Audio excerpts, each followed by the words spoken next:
Well, another warm, almost mild day today compared to what we have seen over the past couple of weeks. And that trend is going to thankfully continue. Unfortunately, there are some side effects of this cooling trend. Over the last 36 hours, we started out 69 Tuesday, made it up to 88, and did almost the same today. We started out at 70, warmed all the way back up to 88 degrees in the metro area. Speaking of the metro area, 7th and Range line, starting to get a little hazy, a little bit dark. Temperatures still sitting up there though. 86 is where we're at. A light northeast breeze makes it feel like 90 with a dew point of 69. Humidity is at 57%. That's kind of the trend across the area. What we have noticed is if you go from northeast to southwest, 10-degree temperature difference from Stockton to Veneta, 83 up there, 93 in Veneta, and we still have some dew points that are up there across the area. Most of us have dew points that are in approximately, as you see, the 70s, low 70s, upper 60s, and taking all that into account, that still keeps it in that sticky to muggy range for most of us. So we have heat index values to go along with that, and again, same thing.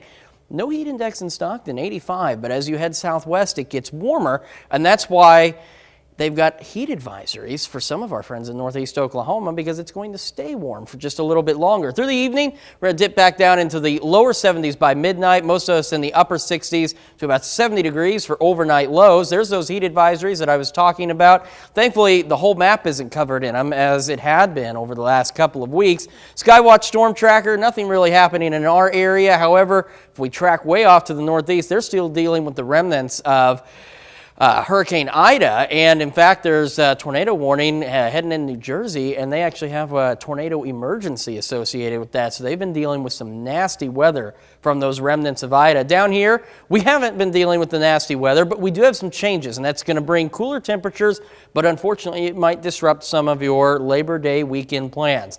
Starting the day tomorrow in the lower 70s, as we mentioned, there's some of these pop-up storms like we've been seeing over the last several days.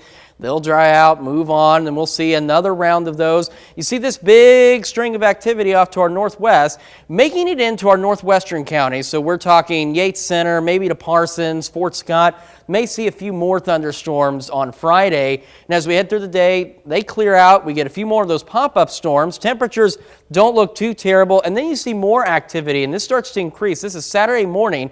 Thunderstorm activity increasing across the board, and it's going to remain that way, unfortunately, through the weekend. But what that's going to do for us, feels like temperatures tomorrow nowhere near as high as where they've been. And as you can see, the map colors went away, but you can see still temperatures not looking too bad. Here's where it gets a little bit more interesting. So we get into Friday, storm chances begin to increase, temperatures still 94.